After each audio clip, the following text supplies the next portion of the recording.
नमस्कार बच्चों, कैसे हैं आप सब लोग। मैं गौरव वैष्णव आप सभी का स्वागत करता हूं अनंत आईएएस कोचिंग के इस ऑफिशियल यूट्यूब चैनल पर। बच्चों, जिस वैकेंसी का हमें और आपको बेसब्री से इंतजार था, ग्रुप डी की वैकेंसी का शॉर्ट नोटिफिकेशन आ गया है। 32,000 प्लस वैकेंसी है और 23 जनवरी से फॉर्म भरना चालू किया जाएगा। बच्चों, बस केवल एक चिंताजनक बात जो है कि जहां हम 50,000 प्लस वैकेंसी की अपेक्षा कर रहे थे, सरकार से प्रतीक्षा कर रहे थे, वहां पर केवल 32,000 वैकेंसी है। हालांकि इसके लिए सभी बच्चे प्रयासरत हैं और सरकार से प्रार्थना भी कर रहे हैं कि इन वैकेंसी को बढ़ाया जाए। लेकिन बच्चों, क्योंकि अब नोटिफिकेशन आ गया है, 23 जनवरी से फॉर्म भरे जाएंगे, 22 फरवरी तक फॉर्म भरे जाएंगे, तो अब बच्चों हमारे पास मैक्सिमम 3 से 4 महीने का समय बचा है और इस एग्जाम को क्लियर करने के लिए, क्योंकि बच्चों 32,000 वैकेंसी में से एक सिलेक्शन हमें आपको भी दिलाना है। तो सबसे इंपॉर्टेंट सवाल बच्चों यह है कि 32,000 वैकेंसी आ गई है,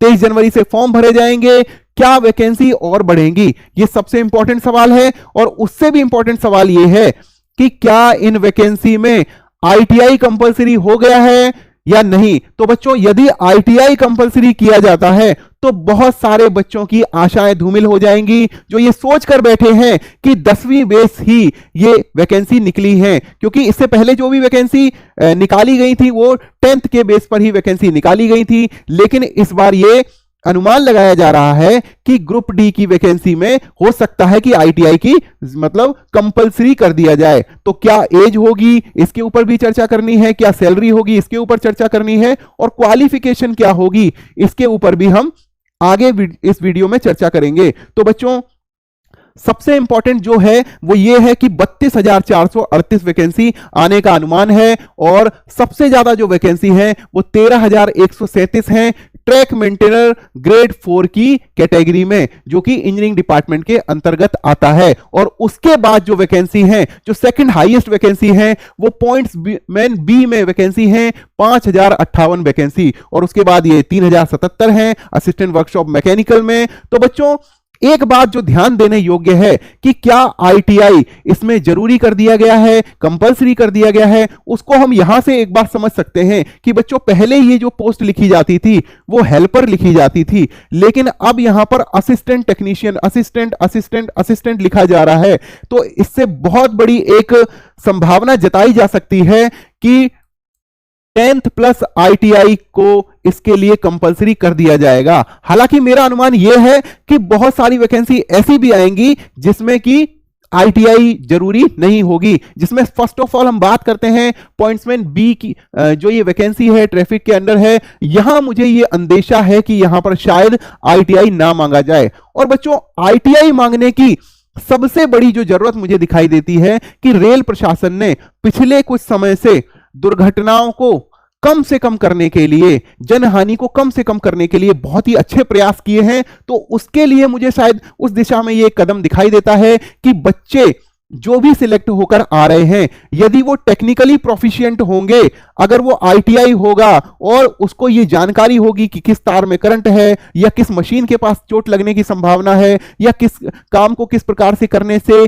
जनहानि या किसी चोट या किसी दुर्घटना से बचा जा सकता है, तो ऐसे बच्चे अधिक कामयाब होंगे रेल को किसी भी प्रकार की हानि से बचाने के लिए। तो इस दिशा में मुझे एक कदम ये लग सकता है कि हो सकता है कि आईटीआई को कंपलसरी कर दिया जाए। लेकिन बच्चों, आपको दिल छोटा करने की जरूरत नहीं है, क्योंकि मुझे अंदेशा है कि बहुत सारी वैकेंसी ऐसी होने वाली है जो कि 10th बेस पर होंगी। और ये आईटीआई का केवल हमने अनुमान लगाया है, केवल जो ये पोस्ट के जो नेम है ना, assistant technician, assistant assistant assistant, तो इस प्रकार से हमने जो कि हेल्पर हुआ करता था पहले नाम, उस वजह से हमने ये अंदाजा लगाया है। लेकिन हो ये भी सकता है कि आईटीआई ना मांगी जाए, और ये सब बात हमें डिटेल्ड नोटिफिकेशन आने के बाद ही पता चलेगी। उसके बाद हम बात करेंगे जो शॉर्ट नोटिफिकेशन आया है रेलवे रिक्रूटमेंट बोर्ड के द्वारा और government of India ministry of railways के द्वारा। तो बच्चों, 18,000 इनिशियल पे होने वाला है। अगर हम आय वेतनमान की बात करें तो लेवल 1 की जॉब है और लेवल 1 में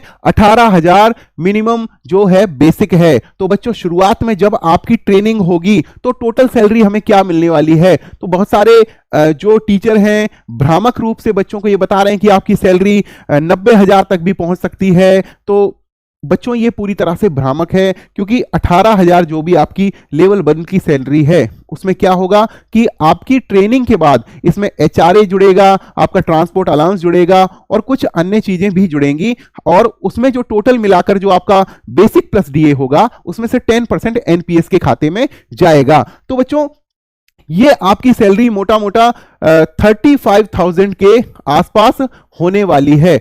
तो इससे अधिक बच्चों इन ग्रेड पर जो लेवल 1 है इसमें सैलरी नहीं होती है। 18,000 की बेसिक के हिसाब से आप देखें 35,000 आपकी सैलरी बनेगी, क्योंकि आपका बेसिक प्लस डीए में से 10% एनपीएस के खाते में चला जाता है। उसके बाद लेवल 1 की वैकेंसी है, 7 सीपीसी की वैकेंसी है, और सबसे इंपॉर्टेंट बात जो हम करेंगे वो शॉर्ट नोटिफिकेशन में पहले ही बता दिया गया है कि आयु सीमा 18 से 36 साल की कर दी गई है, और 3 साल का रिलैक्सेशन जो दिया गया है वो इसलिए दिया गया है कि जैसे आपको ग्रुप डी की जो आपकी आरआरबी एनटीपीसी की वैकेंसी आई थी 12th बेस पे, और जो 12th लेवल की जो वैकेंसी आई थी, साथ में ग्रेजुएट लेवल की जो वैकेंसी थी और अन्य जो वैकेंसी थी, उन सभी में 3 साल का जो रिलैक्सेशन दिया गया है वो इसीलिए दिया गया है कि कोविड-19 की वजह से बहुत सारे बच्चों के प्रयास थम गए थे, वो कहीं बाहर आ जा नहीं सकते थे, इसलिए ये आपको एक रिलैक्सेशन दिया गया है। और इसमें लिख दिया गया है this includes a relaxation of 3 years in age beyond the prescribed age limit as a one time measures due to the कोविड-19 पेंडेमिक। और ये वन टाइम मेजर ही है, आपको यह भी बता दिया जाए कि ये छूट जो है, ये रिलैक्सेशन है, केवल इस बार ही मिली है, आगे शायद ये छूट ना मिले। उसके बाद बात करेंगे कि आपकी ये जो एज लिमिट है ये कब आपकी कैलकुलेट की जाएगी। तो बच्चों इस संबंध में लिख रखा है कि 1 जुलाई 2025 को आपकी एज कैलकुलेट की जाएगी। आपकी जो भी एज होगी वही आपकी 1 जुलाई 2025 को जो भी आपकी एज होगी वही आपकी एक्चुअल एज मानी जाएगी। और मेडिकल फिटनेस के जो भी आपके क्राइटेरिया हैं वो आपको जो भी आपका डिटेल्ड नोटिफिकेशन आएगा उसमें आपको पता लग जाएंगे। और बच्चों मैं आपको ये जो बातें पूरी तरह से विस्तार से इसलिए भी बता रहा हूं कि कोई भी बच्चा जो कि परेशान हो जाता है कि हमें ये नियम नहीं पता है, हमें वो नियम नहीं पता है, तो उसके लिए कोई भी बच्चा परेशान ना हो। और सबसे इंपॉर्टेंट बात बच्चों इसमें लिखी हुई है कि कोई भी बच्चा 1 एप्लीकेशन, केवल एक ही एप्लीकेशन भर सकता है। ठीक है, बहुत सारे बच्चों ने आरआरबी एनटीपीसी का फॉर्म भरने के बाद ये सवाल पूछे थे कि सर हमने एक एप्लीकेशन भर दी है, क्या हम दूसरे रेलवे से भी फॉर्म भर सकते हैं? तो बच्चों एक रेलवे और एक एप्लीकेशन, क्योंकि ये जो एग्जाम होंगे वो सीबीटी एग्जाम होने वाला है, अलग अलग शिफ्टों में होगा। तो बच्चों आपको एक ही एप्लीकेशन रेलवे अलाउ कर रहा है, क्योंकि अगर मान लीजिए कि 45 लाख बच्चों ने फॉर्म भरा, आरआरबी एनटीपीसी का जो फॉर्म भरा, 45 लाख एप्लीकेशन आई, और 45 लाख एप्लीकेशन अगर आई उसमें से 10 लाख बच्चे भी अगर 4 फॉर्म भर दें, 4 रेलवे से फॉर्म भर दें, तो 40 लाख बच्चे तो वो हो गए, और बचे हुए 35 लाख बच्चे मिलाकर हो गए 75 लाख। तो 75 लाख बच्चों का एग्जाम दिलवाने में भी जो रेल प्रशासन है उसको बहुत मतलब बड़ा प्रबंध करना पड़ता है, क्योंकि छोटी जनसंख्या नहीं है ये। मतलब आप समझ लीजिए कि 1 करोड़ का आधा हिस्सा अगर इतने बच्चे फॉर्म भरते हैं तो आपको निश्चित रूप से लग सकता है। और ग्रुप डी के फॉर्म बच्चों में आपको अभी बता दे रहा हूं 75 लाख से 75 लाख से ज्यादा फॉर्म भरे जाएंगे, क्योंकि बच्चों बेरोजगारी का स्तर भी आप जानते हैं, दूसरा आप ये भी जानते हैं। और बच्चों एक बात यह जरूर है कि यदि आईटीआई इसमें अनिवार्य कर दिया गया तो फॉर्म की संख्या भले ही कम हो जाए, लेकिन यदि 10th के बेस पर फॉर्म भरे जाएंगे तो 75 लाख फॉर्म भरे जाएंगे बच्चों। इसीलिए एक एप्लीकेशन की गई, क्योंकि अगर ये 75 लाख बच्चे, इनमें से 40 लाख बच्चे भी अगर 2 जगह फॉर्म भर देते हैं तो बहुत ही मुश्किल हो जाएगा उनको एग्जाम कंडक्ट करवाना। इसीलिए सीबीटी किया गया है और एक ही फॉर्म भरने के लिए आपको अलाउ किया गया है। उसके बाद फॉर्म की फीस जो है, फीस जनरल कैंडिडेट्स जो भी हैं, अनारक्षित वर्ग के जो बच्चे हैं उनके लिए 500 रुपए फीस, और पीडब्ल्यूडी के लिए, पर्सन विद बेंचमार्क डिसेबिलिटी के लिए, female transgender ex serviceman candidates के लिए, और एससी एसटी माइनॉरिटी कम्युनिटी के लिए, और इकोनॉमिकल बैकवर्ड क्लास के लिए सभी के लिए 250 रुपए फीस रखी गई है। और ये 250 में से भी जो हिस्सा है, जो मतलब कुछ जो चार्ज, बैंक चार्जेस लग रहे हैं, उनको काटने के बाद ये पैसा भी आपका वापस हो जाएगा, रिफंड हो जाएगा। लिखा हुआ है this fee for ₹250 shall be refunded in due course duly deducting bank charges as applicable on appearing in CBT। और इसमें भी लिखा हुआ है कि an amount of ₹400 shall be refunded in due course duly deducting bank charges as applicable on appearing in CBT। जैसे ही आप CBT में मतलब जैसे ही आप अपीयर होंगे, उसके बाद ये पैसा आपका रिफंडेड हो जाएगा। दूसरी बात बच्चों, जब हमने फॉर्म भरे, मैं आपको ये भी मतलब आपको बता देना चाह रहा हूं कि बच्चों आप हमसे क्यों पढ़ें। तो बच्चों 2012 में मेरा as a section engineer railway में सिलेक्शन हो चुका है और मैं तब से बच्चों के लिए, चाहे ऑफलाइन हो ऑनलाइन हो, एक गाइडेंस प्रोग्राम चलाता हूं, फ्री गाइडेंस प्रोग्राम, ताकि जो भी बच्चे मध्यम वर्गीय परिवार या निम्न वर्गीय परिवार से जो बच्चे आते हैं, जो आर्थिक परेशानियां झेलते हैं, हमारी समाज के प्रति जो सेवाएं हैं, जो, क्योंकि आप जानते हैं कि संविधान कहता है कि मूल कर्तव्यों में बताता है कि हमारी समाज के प्रति जो भी जिम्मेदारी हैं उनको हमें पूरा करना चाहिए। तो रेलवे में लगने के बाद बच्चों मैंने ये प्रयास किया कि मैं अधिक से अधिक पढ़ूं। आज के समय में मैं 4 बार पोस्ट ग्रेजुएशन कर चुका हूं और बीटेक में पहले ही कर चुका हूं, diploma in electronics and communication मैंने पहले ही किया है, और उसके बाद मैंने 4 बार पोस्ट ग्रेजुएशन किया है और मैंने कई बार PCS और UPSC के इंटरव्यू दिए हैं, ताकि हम जो अपने अंदर जो योग्यता का विस्तार कर पाए हैं, वो आने वाली पीढ़ी में भी, अपने छोटे भाई बहनों में भी हम उस योग्यता का विस्तार कर सकें। इसके लिए मैं ये प्रयासरत हूं। तो उसके लिए हम इसी के तहत हम ये बच्चों को एक गाइडेंस प्रोग्राम चला रहे हैं और ये पूरी तरह से फ्री ऑफ कॉस्ट होने वाला है। आगे बच्चों, ये जो आपके कुछ सवाल हैं, देखिए बच्चों, हाउ टू अप्लाई। तो जो कंसर्न जो रेलवे है, जैसे आपको वेस्टर्न रेलवे से फॉर्म भरना है, अहमदाबाद से फॉर्म भरना है तो RRB अहमदाबाद से फॉर्म भरना है, चंडीगढ़ से फॉर्म भरना है तो rrbcdg.gov.in पे जाके फॉर्म भरना है। मैंने फॉर्म भरा था चंडीगढ़ से, और मैं आपको बता दे रहा हूं बच्चों कि जो मध्यम वर्गीय परिवारों के बच्चे हैं उनके लिए बहुत सुनहरा मौका है, क्योंकि आप जो भी एग्जाम फीस देते हैं उसके ऊपर आपका 1 रुपया भी नहीं लगता है। पूरी तरह से फ्रेश सिलेक्शन है और रेलवे प्रशासन इसके लिए रात और दिन कार्यरत है कि सभी बच्चों का बिना परेशानी के एकदम फ्रेश तरीके से सिलेक्शन हो और कहीं भी बच्चों को परेशानी का सामना नहीं करना पड़े। तो बहुत अच्छी वैकेंसी है बच्चों, और रेलवे एक बहुत अच्छा डिपार्टमेंट है जहां पर भी बहुत कम, देखिए आप मान लीजिए कि 250 फीस ली जा रही है और 250 पूरी रिफंड कर दे रहे हैं, 500 रुपए फीस ली जा रही है और 500 में से 400 रिफंड कर दे रहे हैं। तो बच्चों मैं भी बता रहा हूं कि मेरा सिलेक्शन केवल 10 रुपए में हुआ। 10 रुपए का मैंने फॉर्म बस अड्डे से खरीदा था, भरा था, और उसके ऊपर मुझे कहीं 1 रुपया भी नहीं देना पड़ा। तो बहुत ही अच्छी आप सभी के लिए एक अपॉर्चुनिटी है, तो इसका आपको इस्तेमाल करना है। और बच्चों हमें, हर एक व्यक्ति को यह सोचना है कि हमें एक सिलेक्शन देना है। तो बच्चों जो भी बच्चे जाकर बाहर कहीं उपद्रव करते हैं, तोड़फोड़ मचाते हैं अधिक वैकेंसी की मांग करने के लिए, तो बच्चों उनसे हटकर आप ये प्रयास कर सकते हैं कि आप अपनी तैयारी बहुत अच्छी तरह से कीजिए, क्योंकि जो भी रेल की संपत्ति है, जो भी हमारी राष्ट्रीय संपत्ति है, उसका रख रखाव करना भी भारत के संविधान के मूल कर्तव्यों में निर्दिष्ट किया गया है। तो हमें मतलब इधर उधर की बातों पर ध्यान रखने की बजाय हमें अपनी तैयारी पर फोकस करना है। तो ऑनलाइन एप्लीकेशन ली जाएगी और मॉडिफिकेशन भी आप कर सकते हैं। मॉडिफिकेशन के लिए भी आपको समय दिया जाएगा। एलिजिबिलिटी आपको डिटेल नोटिफिकेशन में बता ही जाएगी। यहां पर आपको बता दिया गया है कि 1 रेलवे भरना है, 1 एप्लीकेशन भरनी है।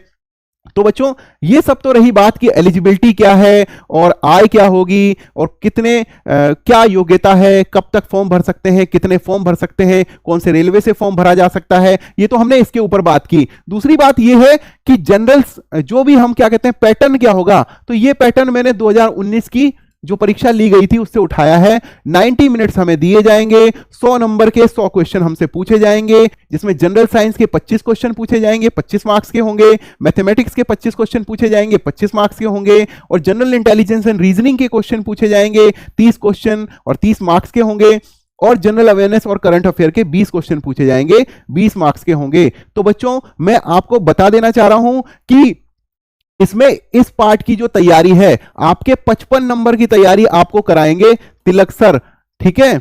और मेरा जो सेगमेंट रहेगा वो जनरल इंटेलिजेंस, और मैं अपना नाम यहां पर लिख दे रहा हूं, गौरव वैष्णव। जनरल इंटेलिजेंस और अवेयरनेस का, करंट अफेयर का जो क्लास हम लेने वाले हैं, और जनरल साइंस के लिए हमने कृष्णा सर को अपॉइंट किया है। कृष्णा सर आपको ये बताएंगे कि जनरल साइंस में किस प्रकार से प्रयास आते हैं, और वो इस एक सीरीज चलाएंगे जिसमें आपके सभी जो PYQ हैं, जो MCQ हैं, सभी आपके हो जाएं। और उससे बाहर मैं आपको गारंटी देता हूं कि जो भी कृष्णा सर आपको जनरल साइंस के सवाल कराने वाले हैं, वो 25 सवालों में ये जो पूछे जाएंगे, इसमें बाहर से एक भी सवाल आने वाला नहीं है। इतनी आपकी प्रैक्टिस करा दी जाएगी, और ये टोटली फ्री ऑफ कॉस्ट रहेगा। तो बच्चों, ये तो रहा हमारा कि मतलब क्या नोटिफिकेशन निकला है। अब हम इसके लिए आपके लिए प्रयास क्या करेंगे कि RRB NTPC की हम तैयारी करा रहे हैं। UPSC वाले बच्चों के लिए UPSC 2025 के लिए हमने 15 जनवरी से बैच स्टार्ट करना है। लेकिन ग्रुप डी के जो बच्चे हैं, उनके लिए हम कौन सा क्या तैयारी करने वाले हैं।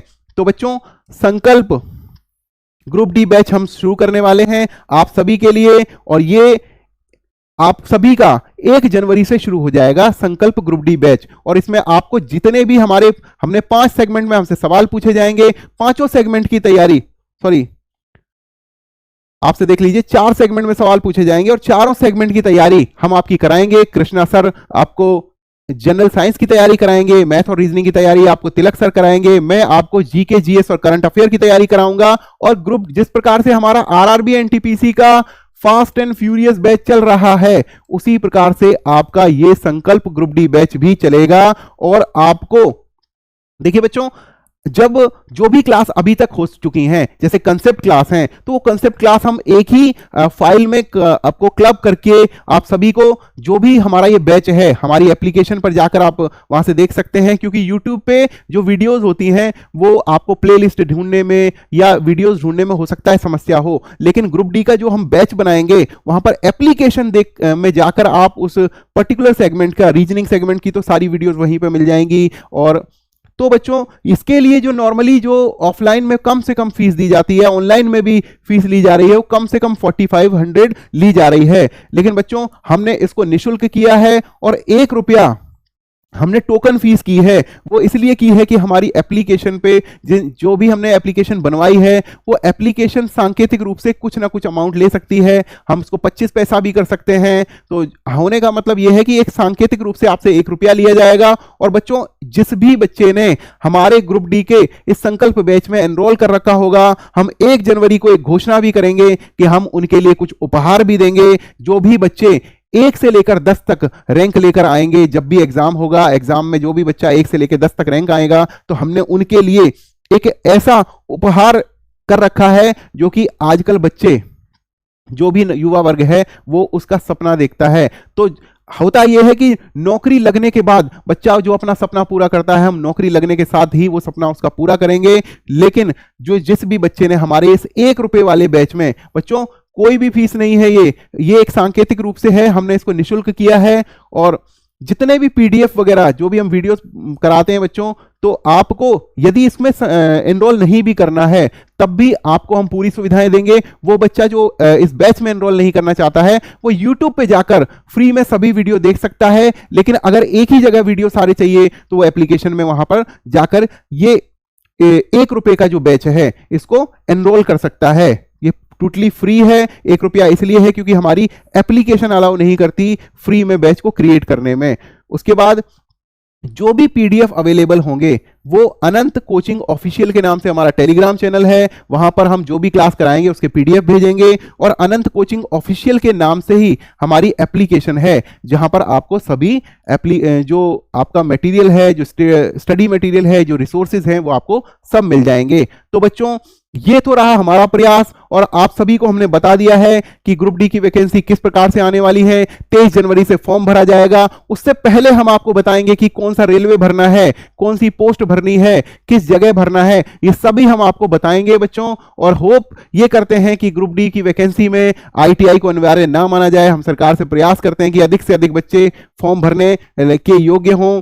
इसके लिए 10वीं को ही इसकी अहर्ता माना जाए। तो बच्चों, इसके साथ ही हम आप सभी से विदा लेते हैं। वीडियो थोड़ा सा बड़ा बन गया है, लेकिन बच्चों आप सभी को डिटेल जानकारी देने के लिए ये सभी जरूरी था। तब तक के लिए बच्चों आप सभी को शुभकामनाएं देता हूं और 1 जनवरी से आप सभी का इंतजार करूंगा अपने YouTube चैनल पर भी और अपने एप्लीकेशन पर भी और अपने टेलीग्राम चैनल पर भी। बच्चों आप ज्वाइन कीजिए, हम आपको फ्री में पूरी तैयारी कराएंगे और सिलेक्शन तक आपका साथ देंगे। तब तक के लिए धन्यवाद, नमस्कार, जय हिंद, जय भारत।